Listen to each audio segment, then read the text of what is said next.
Flow directed by James.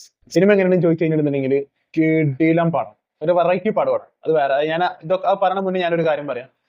നിങ്ങളിത് ഈ മറ്റേ തേർഡ് പാർട്ടി ആപ്ലിക്കേഷൻസിനാണ് ഈ മൂവി കാണുന്നുണ്ടെങ്കിൽ ഏറ്റവും മാക്സിമം ക്വാളിറ്റിയിൽ നിങ്ങൾ അത് ഡൗൺലോഡ് ചെയ്യാൻ വേണ്ടി ശ്രമിക്കുക. അത് വേറെ ഒന്നുമല്ല, ഇത് ആനിമേഷൻ ക്വാളിറ്റി എന്ന് പറയുന്നത് വളരെ വീക്കാണ്. വളരെ അത്രയും വീക്കാണോ എന്ന് ചോദിച്ചു കഴിഞ്ഞിട്ടുണ്ടെങ്കിൽ ഒരു കാർട്ടൂൺ ലെവൽ ആനിമേഷൻ മാത്രമേ ഈ സിനിമക്കുള്ളൂ. അപ്പൊ അതിനെ പറ്റി ഞാൻ നോക്കിയ സമയത്ത് എനിക്ക് അറിയാൻ സാധിച്ചത് ഇതൊരു ഫ്രീ ആയിട്ട് ആനിമേഷൻ ചെയ്യാൻ പറ്റിയ സോഫ്റ്റ്വെയറിൽ ആനിമേറ്റ് ചെയ്തതാണ് എന്നുള്ളതാണ് എനിക്ക് അറിയാൻ പറ്റിയത്. അത് ശരിയാണോ ഇല്ലേ എന്നുള്ള എനിക്കറിയില്ല. ആണെങ്കിലും അല്ലെങ്കിലും ഇത് ആനിമേഷൻ ക്വാളിറ്റി കുറവാണ്. അതായത് ഞാൻ പറഞ്ഞ ലയൺ കിങ് പോലത്തെ അല്ലാതെ ഐസ് ഏജ് പോലത്തെ അങ്ങനത്തെ ആനിമേഷൻ ക്വാളിറ്റി ഒന്നും ഈ ഒരു സിനിമയ്ക്കില്ല. പക്ഷെ അതിന്റെ ആവശ്യമില്ല. കാരണം നമ്മളൊരു ഈ സിനിമ തുടങ്ങി ഒരു 10 മിനിറ്റ് ആകുമ്പോഴത്തേനും നമ്മൾ ഈ ആനിമേഷൻ ക്വാളിറ്റിന്റെ കാര്യമൊക്കെ നമ്മൾ മറക്കും. കാരണം അത്ര അധികം എൻഗേജിങ് ആണ്. ഇമോഷണലി ഈ ഒരു സിനിമക്ക് വ്യൂവേഴ്സിനായിട്ട് കണക്ട് ചെയ്യാൻ പറ്റുന്നുണ്ട്. മനസ്സിലായില്ല. പിന്നെ ഇതിലെ ഡയലോഗ് എന്ന് പറഞ്ഞ സാധനം ഇല്ല. ഇതിൽ മനുഷ്യന്മാർ തന്നെ ഇല്ല, അത് വേറെ. അപ്പൊ ഇതില് ഈ ഒരു ഡയലോഗോ കാര്യങ്ങളോ ഒന്നുമില്ല.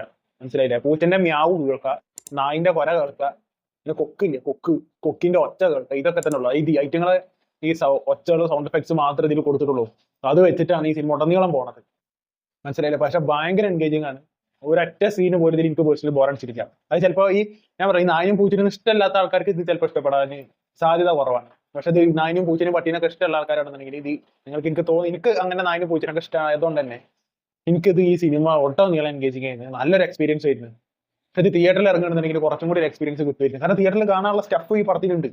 ഈ ഒരു ഡയറക്ടർ ഉണ്ടല്ലോ, മൂപ്പരാൾക്ക് ഒരു 100 കോടിയോ അല്ലെങ്കിൽ 200 കോടിയോ ഒരു പൊതുവെ ആനിമേറ്റഡ് മൂവീസിന്റെ ബഡ്ജറ്റ് ഇയാൾക്ക് കൊടുക്കണമെന്നുണ്ടെങ്കിലോ കീട്ടിന്റെ സാധനങ്ങൾ ഇയാൾ ഇറക്കും എന്നുള്ളതിന് ഒരു സംശയമില്ല.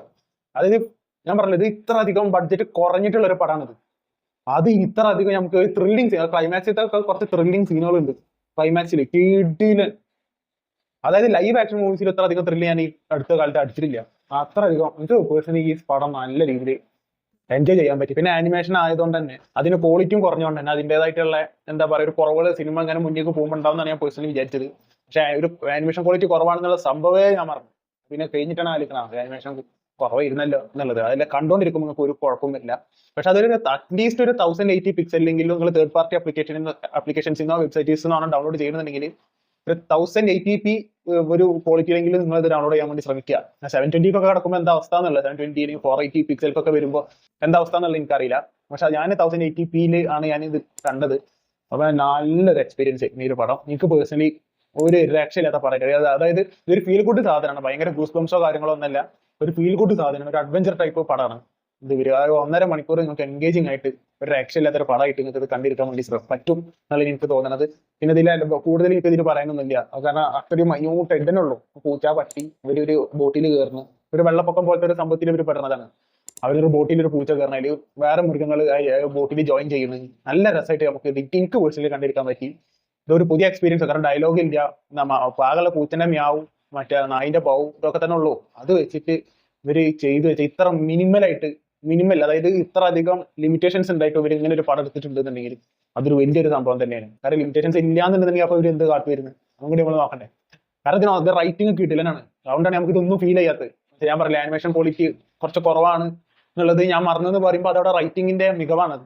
മനസ്സിലായില്ല. ഓരോ സീൻ ബൈ സീൻ ഇങ്ങനെ എപ്പോഴും ഓരോ ഇൻസിഡൻസ് ഇങ്ങനെ കൊണ്ടുവന്നുകൊണ്ട് ഞങ്ങൾക്ക് ആ പൂച്ചനെ ഇങ്ങനെ കണ്ടിരിക്കാൻ തോന്നുന്ന രീതിയിലേക്ക് ഈ സിനിമ ഒരു മാറ്റിയെടുത്ത്. അതാണ് അതുപോലെ കുറച്ചുണ്ടെന്നുണ്ടെങ്കിലും ഗംഭീര പടങ്ങൾ ആനിമേഷൻ പടങ്ങൾ എടുക്കാൻ പറ്റും എന്നുള്ളതിന്റെ ഒരു ഉദാഹരണമാണ് ഫ്ലോ എന്ന് പറഞ്ഞ ഒരു സിനിമ. നിങ്ങൾ സിനിമ കണ്ടിട്ടുള്ള ആൾക്കാരാണെന്നുണ്ടെങ്കിൽ താഴെ കമന്റ് ബോക്സിൽ അഭിപ്രായം പങ്കുവെക്കുക. Signing out.